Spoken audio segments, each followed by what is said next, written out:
Hello, welcome back. Another part of my Preparing a Flight with SimToolkitPro series. This one is now the first take.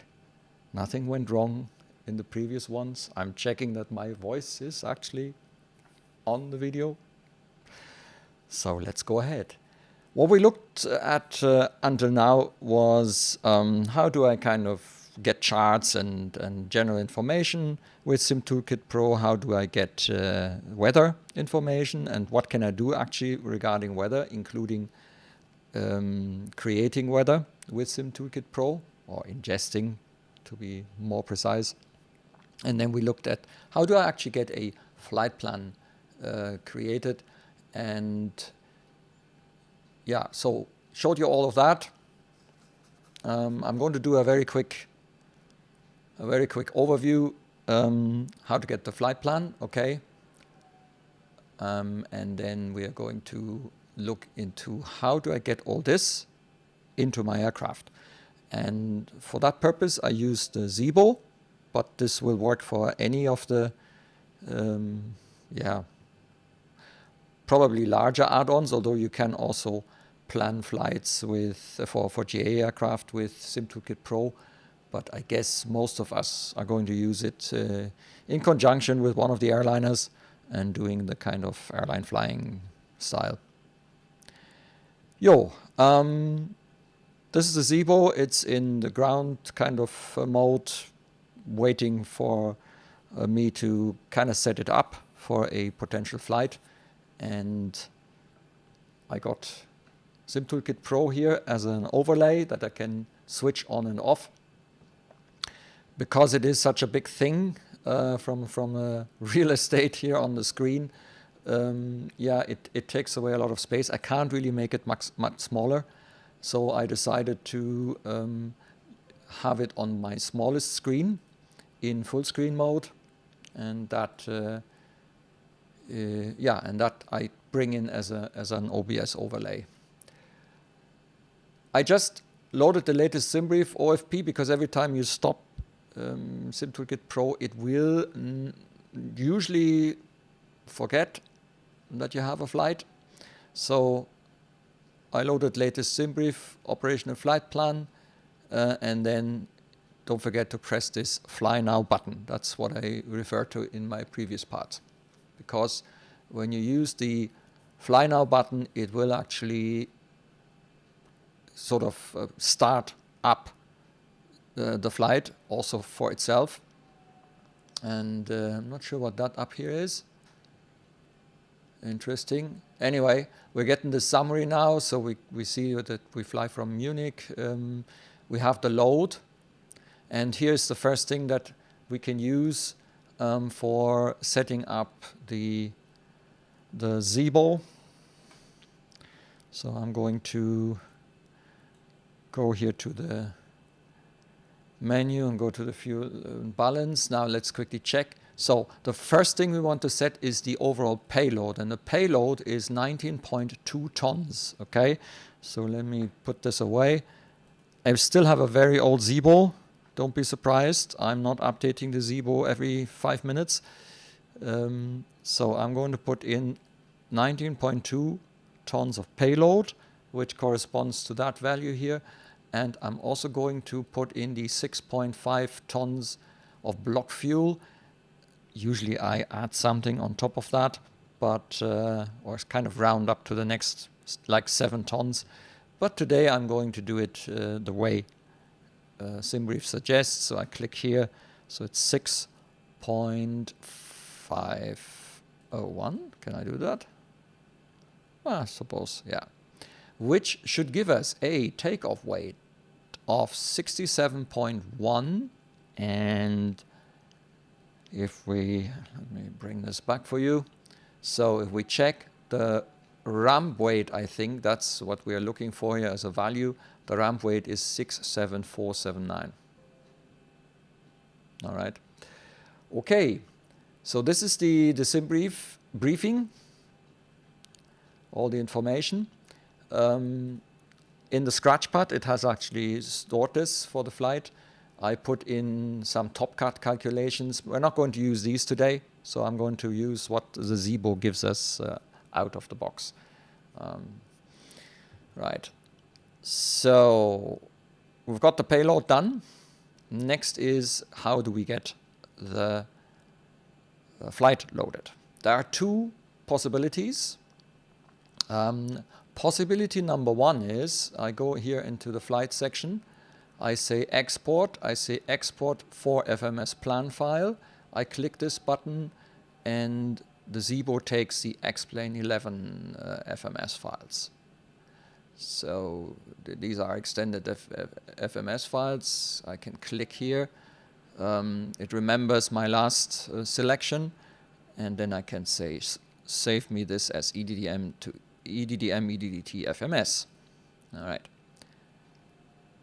Now, what I could do in the Zibo then, I go to the FMC, I go to root, and I could enter. I'm not going to go through this, I'm just showing you. EDT. I could click here, and then if the root is available, it would actually load it and fill it in. I don't want to do that because I want to actually enter the root manually, and I'm going to show you how I do this with the tool. Now, you know how it always is. Yeah, if you want to enter the root, usually, especially if you have only one screen, your difficulty is probably that you have to look at some representation of your flight plan and then kind of hack it into the FMC here, into the CDU. But that can be difficult if you have only one screen. You have to continuously switch forth and back, and if you have my memory span for things like that, especially when they're only shortly in my eyes, I keep forgetting half of what I've seen. So I'm continuously switching forth and back if I would run on one screen. I do have more than one screen, so it is a bit easier for me. But SimToolkitPro offers you, at least for me, a great feature, and I show you what it is. Let me first bring up SimToolkitPro. SimToolkitPro offers you the possibility to integrate these browser windows. I've shown them before. Yeah? One of those standard ones is the WebFMC, right? Which is usually localhost, so your local machine, 1990. What do you need to do to use WebFMC? Very simple. You go to the forum, explain.org, and you look for WebFMC and you download the plugin. The plugin itself can be downloaded for free. You can install it, and then, as far as I understand, you have two airplanes or two types of airplanes which are free to use with WebFMC. The default, I think it's the default FMC from Lamina, and the Zibo FMC. These are free. You do not need, that's my understanding, I hope it hasn't changed. You can install this. You do not have to pay for WebFMC. You can use it for the Zibo, and you can use it for the standard FMC. If you want to use it for any of the other, the flight factors, the Airbuses, the Boeings, and what have you, there's a list of supported aircraft add-ons. You need to pay for WebFMC. It's not that expensive. I thought it was worth it. I have the registered, sort of the paywall version. But as long as you fly only with the Zibo, WebFMC is a possibility. Now, watch this. I used the setup here to actually have the tab WebFMC. I click here, and what you get your FMC exactly looking the same way. See, content, original. Right, it's the exact same, so it's the exact same representation, which means I do not have to see the aircraft. I do not have to be in the simulator in order to now set up my FMC. So if I go to flight summary, amongst other things, what you see is here, this is your route. And this is actually what you need to enter it into this FMC.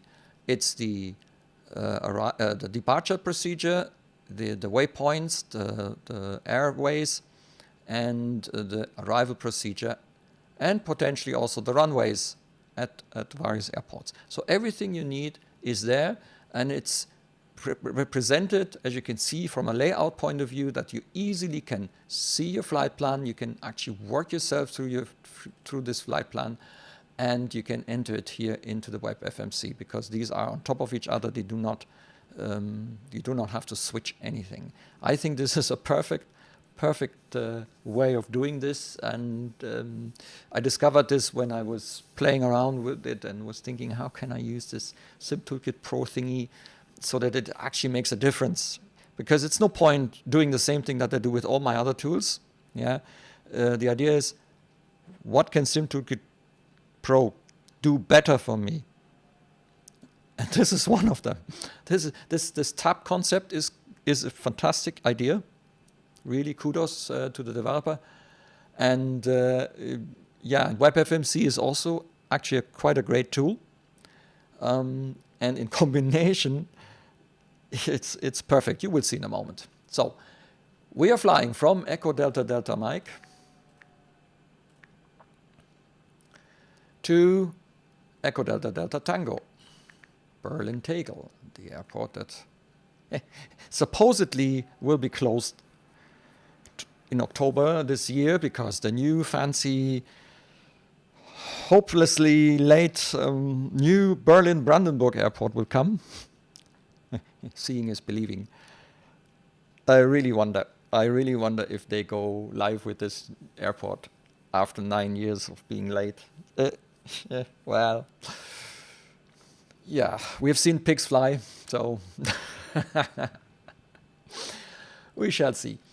Anyway, so Munich to Berlin, and you can see this has been also entered in the real FMC.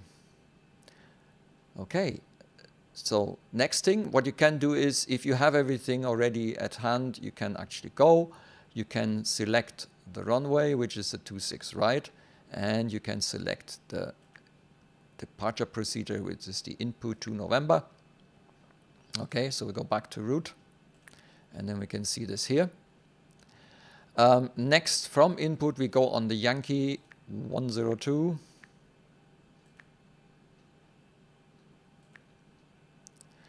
And we have to go to Upala. When you fly in Germany, these are the waypoints you will see quite often. Upala, Nolgo, Rarup. They are sort of the ones that you see quite often if you fly regularly in Germany. So Upala is one of them.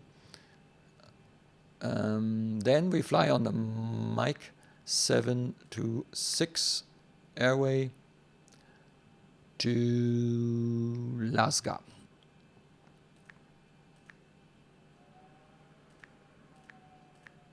Oops.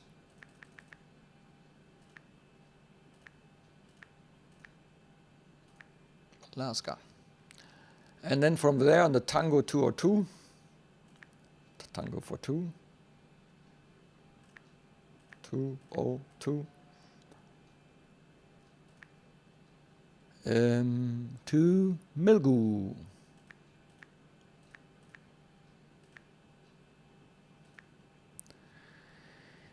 And that is then, and you can do this already if you have the information, kind of temporarily put in what the planning gives you, assuming that most likely you're going to take exactly that arrival.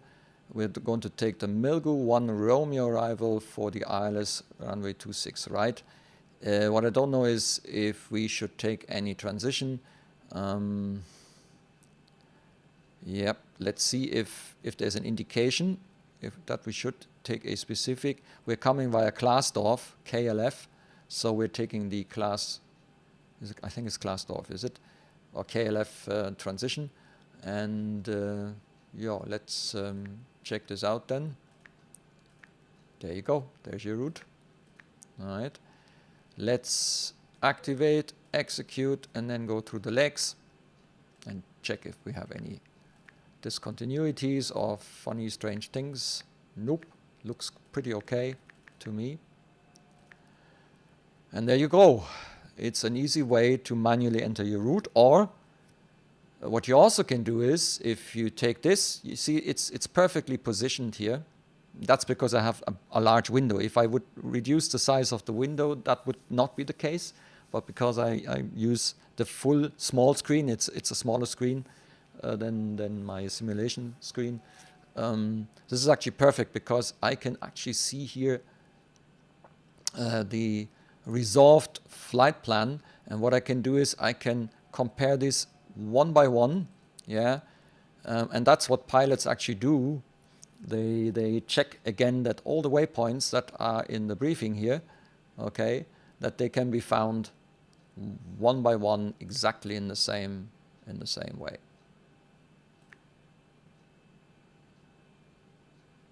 Yeah. Cool, isn't it? So we've got that one. The next thing we need is the performance in it. Here, things are easy in the Zibo because we basically have done already our setup.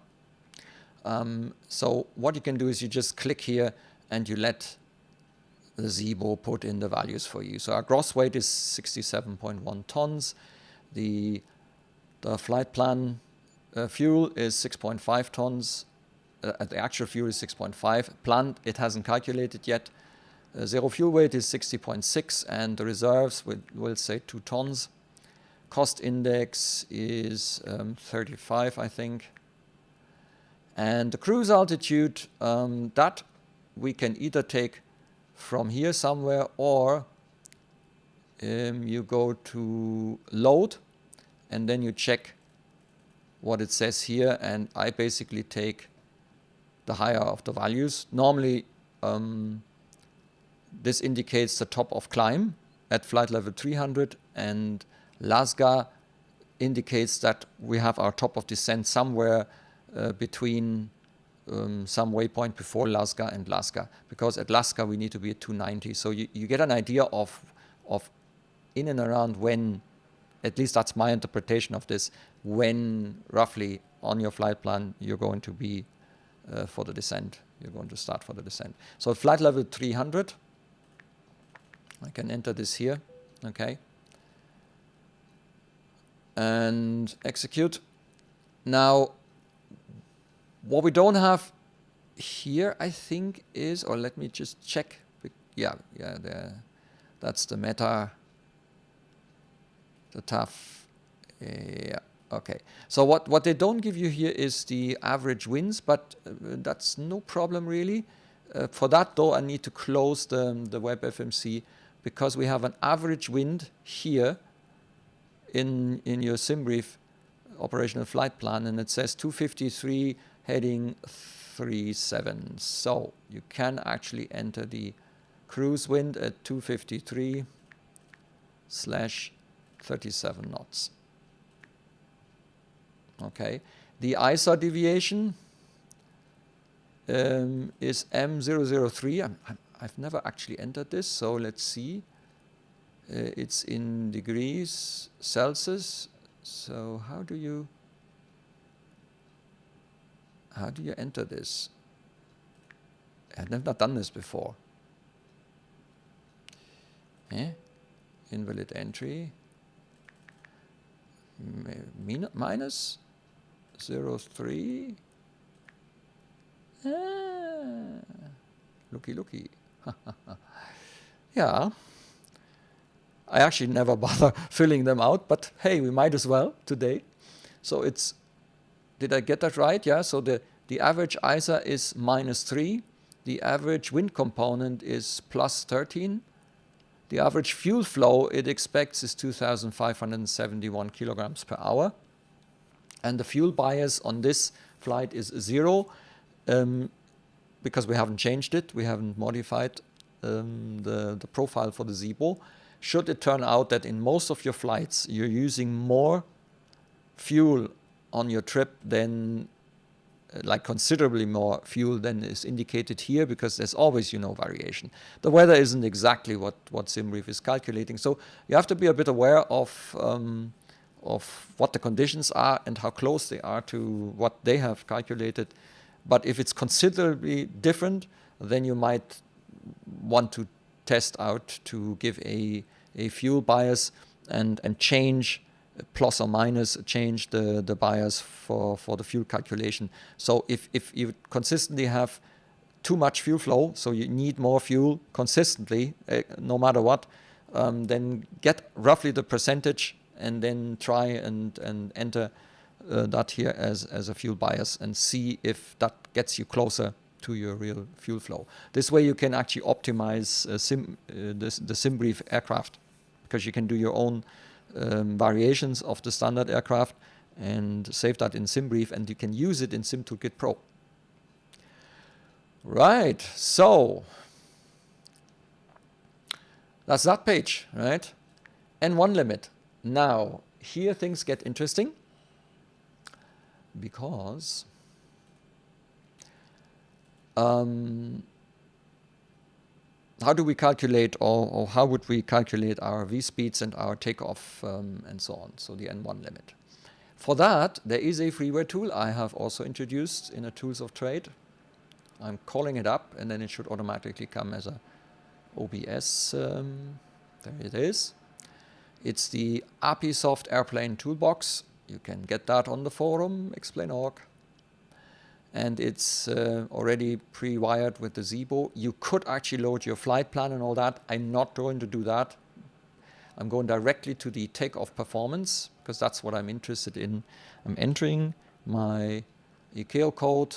I'm entering the runway that we're going to take off from, and we are going to take off from the end of the runway. So we're not going to take any of the of these entry points that might actually shorten our takeoff run.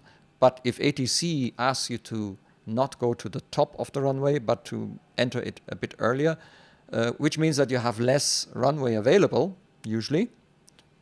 That's the result if you do that.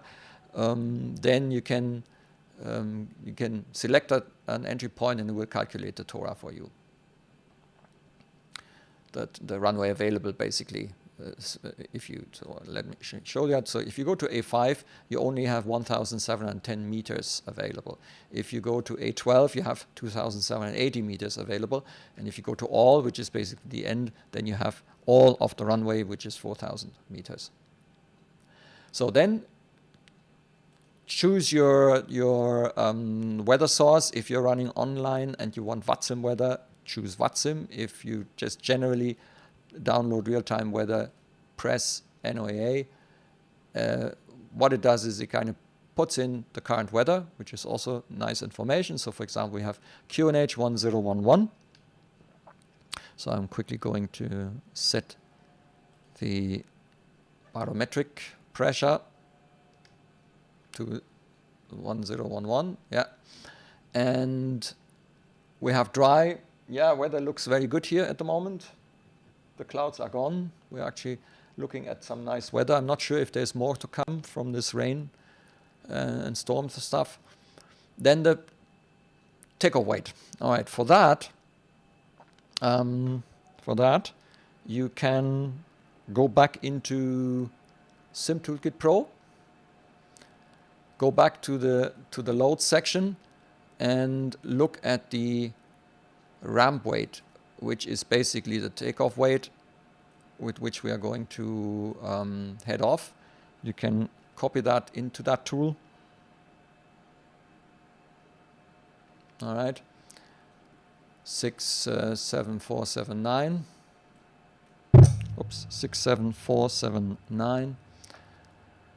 Anti-ice is not required. The flap, we let it calculate it. Engine bleeds remain on. Thrust mode, we leave them all available and select the temperature we want.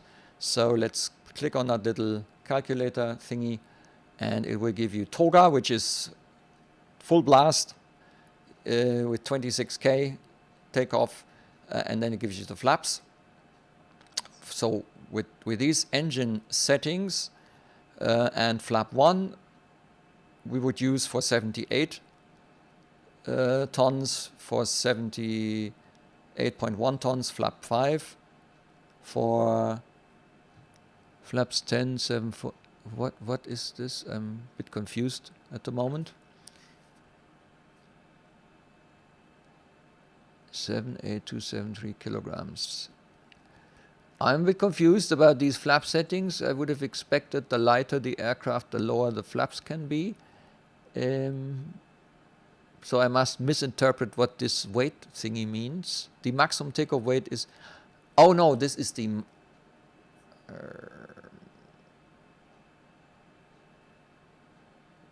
no, it still doesn't make sense. I will read up on it. I updated it yesterday, so things have changed a little bit. I'm not sure what this actually means, so I need to check what the weights are. They confuse me a little bit. But we leave it for the optimum anyways. That means it suggests 1, and the suggestion is 5. And it picked 5 because probably of the weight as well. And it also checks the available takeoff range, TOR. Okay, so 1,824 meters and 2,176 meters. Which means that if we go toga, full blast, we would require 1.8 kilometers on the runway, and we have 2.1 kilometers left. That's how I read this. If we decide to go for a plus 34 temperature, then with flaps 5, we would require 2,516 meters, so that it's a considerably longer, almost 700 meters longer run, and it's only 1.4 kilometers left on the runway. Okay, so Munich is a big runway, 1.4 kilometers is sufficient, so I would use the second setting that it has here. So we're going flaps 5, we're going plus 34 degrees on the selected temperature, and here are then the V speeds, which in this case I'm only comparing with the other thing. So let's bring up the tool again.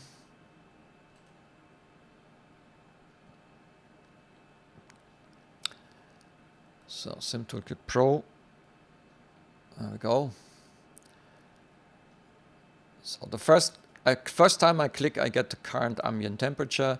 Second time I'm entering the, yeah, now I need to actually look at the tool, which we can't see. You can't see it now, I can. So it was 34 degrees, okay. So 34 degrees,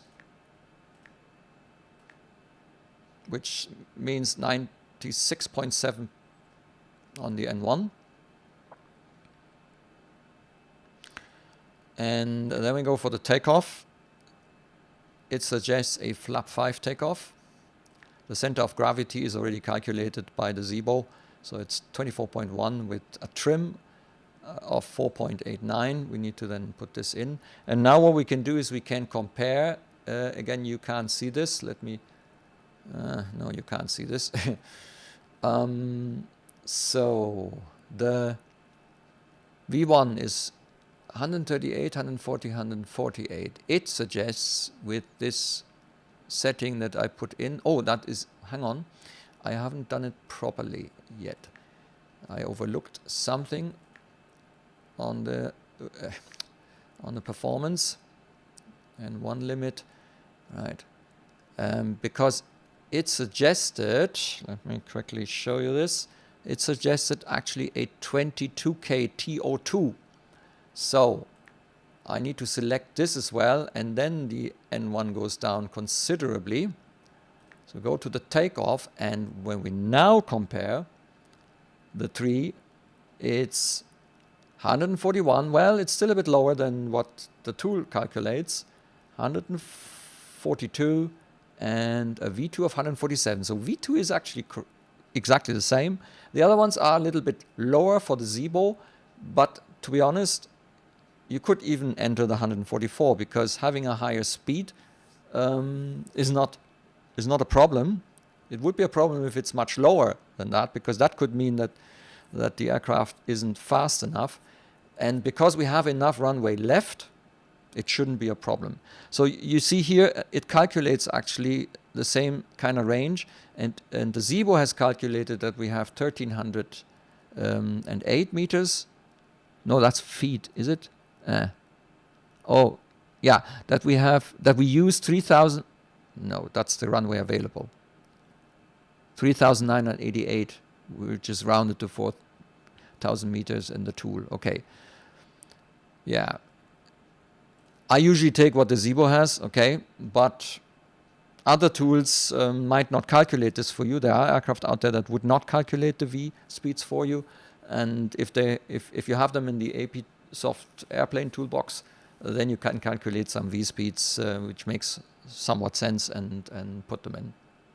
So that's the way I finish off this page, and then we're basically done. So when I go to the progress page now, and we can do this back here again, you can see now that we're supposed to, oh no, actually something I think is still missing. Let me quickly check. I might have forgotten something important.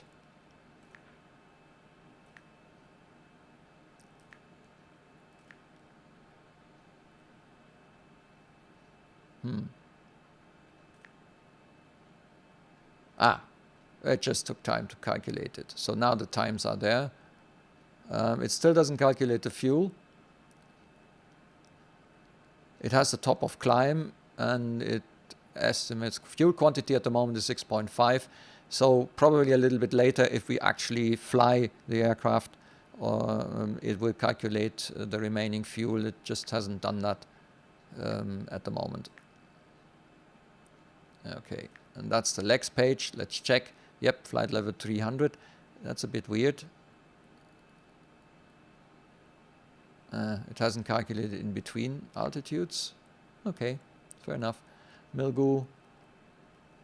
There are some constraints. Okay, that's the Klasdorf or whatever it's called, transition. Yeah. Cool. So, done. And I've done it completely outside the aircraft. I was not in the aircraft. I was actually using the tool, the SimToolkitPro. And I think that shows very nicely how you can use SimToolkitPro to get your aircraft set up. And the next stage, but that's something that I don't need to do a video about, is actually now the live flight. So you can see this is, I think this is the progress bar that shows roughly where in the flight we are. So we obviously are through with all the planning stuff, and I'm guessing the closer we get to our final destination here, yep, then this bar will continue. So you can see here now roughly what the flight summary is. Yeah, the current status of your flight. Yeah, we do have some rain around. As we can see, Munich is free of rain at the moment, and it actually looks quite nice, but there seems to be some more stuff coming. Not sure if that will hit us, and there's a bit of rain. There is a bit of rain in this, yeah. Berlin, I think, got some bad weather today as well, and there's more to come here from the west. But as I say, I'm actually glad that we get rain. Although in Bavaria it wasn't really that much, but every little helps because things were so dry. We had no rain for weeks and weeks on end.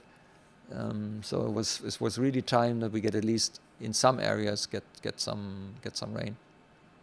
And you can also see that we will encounter clouds and rain on our way. Right. That's it. By the way, if you're done, if you have finalized your flight, you are at your destination airport, the engines are off, and you're basically ready to leave the aircraft, you can press on the complete flight, and that will, and I do that now, that will actually give you the current block fuel. So you can compare. It will give you the shutdown fuel, and it will give you notes that you can enter so that you can actually comment on a particular flight and look at that then later on. So shutdown fuel, I don't know, whatever it was, we haven't done the flight, is a good comparison, because that helps you to also compare with what has SimReef calculated and where do I stand with my aircraft. And then you can save whatever you have on the scratch pad. So for example, my performance calculations from TopCat, these could be saved as well, and then you can always look at them later. Yeah, you can enter stuff here, and then you press OK. And that's it. The flight is finished. It will give you an entry here, and you can click on that entry, and you can always open this. Okay, and then you see, in theory, you would then see the flight profile and details to your flight, because we haven't done a flight, obviously. There's not much of that now. You can see all the comments. Unfortunately, in a slightly not so well formatted way, but still, they are still there. Yeah, they haven't been lost. And you can see the flight map. Because we haven't flown, this doesn't work now. It needs points that it records. And the other thing that theoretically, if we have landed, it would actually have an entry then here in your landing reports, and it would tell you what your landing in Berlin was. For example, here was a landing with 115 knots and 235 feet per minute. Can't even remember when I did that. Okay. Obviously, I had a flight to Berlin, Tegel, sometime this year. You report. Touchdown rate, G-force. Looks like a pretty decent one. Yeah, this is a bit weird. I think there's still a little bugsy here because the map doesn't really show properly. But again, these are things that they're going to be fixed eventually. And you can even edit your log files, your logbook. Right, enough. That's the last part. I think that gives you a very good idea how you can use SimToolkitPro at all stages of your flight, and wait for updates, because I'm pretty sure things are going to improve. If you have ideas or so, go on the Discord and then just tell the guys what your ideas are and what you may want to have or not have.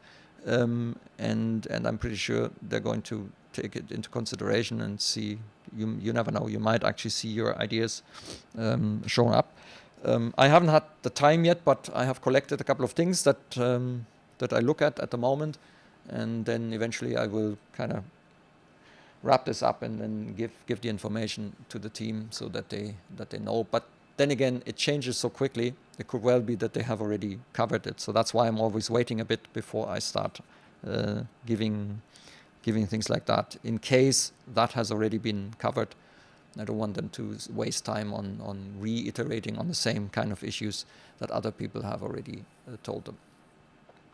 Okay, SimToolkitPro.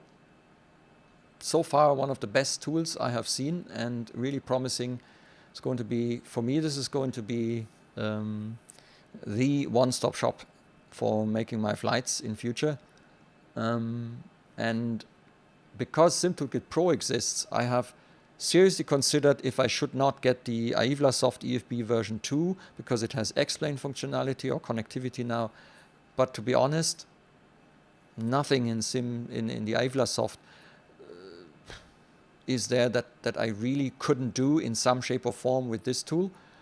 And the AIVLASoft is expensive, so I have now decided that I'm not going to update to version 2. On my prepared box, I will still use the old version of it, because it is quite ingenious. But on this rig here with the X-Plane, SimToolkitPro is going to be my tool of choice in the future. Right, that's it. Thank you very much, and until next time.